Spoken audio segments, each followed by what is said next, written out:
Este libro es la historia de Robert Kiyosaki y los dos tipos de educación que recibió de sus dos padres.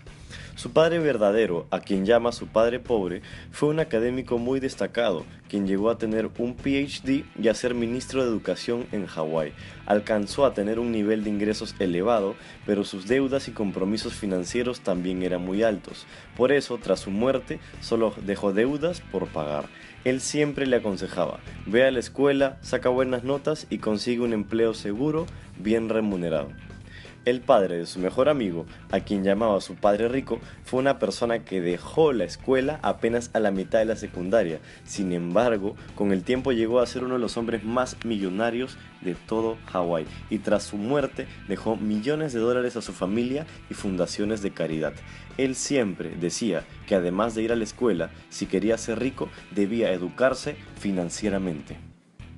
La educación financiera no es algo que se recibe en las escuelas o universidades, sino se imparte en casa. Los ricos le enseñan a sus hijos cómo hacerse ricos, y a menos que pertenezcas a ese 1% de la población, tus padres te educaron para ser pobre o de clase media, no porque no te quieran, sino porque a ellos tampoco les enseñaron a hacerse ricos. Te darás cuenta que hay tantos contadores y economistas quebrados financieramente como los tan profesionales de cualquier otro rubro. La educación financiera no tiene nada que ver con la profesión que hayas elegido. Incluso si no fuiste a la universidad, ese no es ningún impedimento para que te hagas rico. Un concepto importantísimo que debes aprender si deseas hacerte rico es el de activos y pasivos. Para eso veremos un estado financiero muy sencillo de entender. Un estado financiero tiene 4 elementos: activos, pasivos, ingresos y gastos. En términos contables, las definiciones pueden ser algo diferentes. Sin embargo, dejaremos de lado esos conceptos y tomaremos los sencillos conceptos que nos da Padre Rico. Un activo es todo lo que pone dinero a tus bolsillos, y un pasivo es todo lo que saca dinero de tus bolsillos. Un activo produce ingresos, mientras que un pasivo produce gastos. Por ejemplo, mucha gente cree que su casa o su auto son activos, pero realmente es un pasivo, ya que en realidad representa un gasto al tener que pagar las cuotas del crédito, los impuestos por la vivienda o el auto y los gastos que representan usarlos. Una casa o un auto serían únicamente un activo si es que ponen dinero en tus bolsillos, por ejemplo, si los pones en alquiler y eso te representa un ingreso. Debes aprender a pensar y actuar como los ricos si deseas llegar a serlo. Por eso veremos cómo administran su dinero las diferentes clases sociales. Los pobres reciben su ingreso y lo gastan en sus costos de vida básicos como vivienda, alimentación y transporte. La clase media recibe su salario, gasta su dinero comprando pasivos creyendo que son activos y así pueden parecer ricos. Se compran una casa, se compran autos, pagan viajes con sus tarjetas de crédito, pero todo eso mes a mes saca dinero de sus bolsillos en la forma de pagos de créditos hipotecarios, cuotas de auto, pagos de tarjetas de crédito, etc.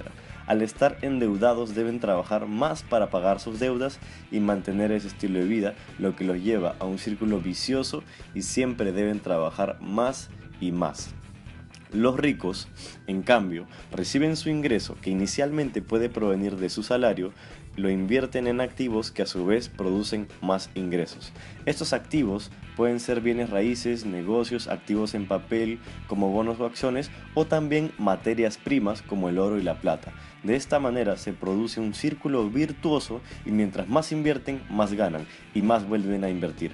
Y así llegará el momento en el que podrán renunciar a sus empleos y tener los ingresos suficientes para mantener el estilo de vida que desean, comprar autos, casas, viajes y otros lujos, incluso sin la necesidad de trabajar físicamente, ya que sus activos trabajan por ellos y les proveen cada vez más y más ingresos. Mientras los pobres ahorran o se endeudan para gastar, los ricos lo hacen para invertir. De esta manera, antes de gastar tu dinero en comprarte un televisor más grande, un celular costoso o viajar, podrías invertir ese dinero en construir tu columna de activos.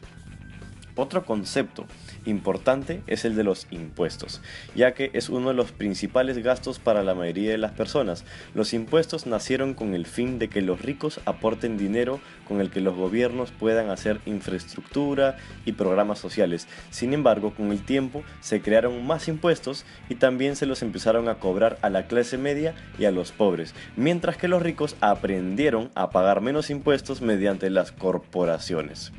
Una corporación no es una gran empresa en un gran edificio con muchos trabajadores, sino simplemente son unos cuantos papeles que legalmente te permiten tener excelentes beneficios fiscales. La mayoría de las personas recibe su ingreso después de que primero les descontaron sus impuestos y recién en ese momento pueden gastar su dinero. Sin embargo, mediante las corporaciones, los ricos, después de recibir su dinero, primero lo invierten, lo gastan y finalmente lo que quedó recién pagan sus impuestos. Es así como Warren Buffett, uno de los hombres más ricos del mundo, paga en impuestos 12% de sus ingresos, mientras que su secretaria paga el 35%. Si tú deseas empezar tu camino hacia la libertad financiera, una excelente forma de hacerlo será contactar a un contador y que te explique cómo convertirte en una corporación, y a partir de eso podrás hacer crecer tu columna de activos, ganar mucho más y al mismo tiempo pagar menos impuestos. Esta es la historia de Padre Rico, Padre Pobre.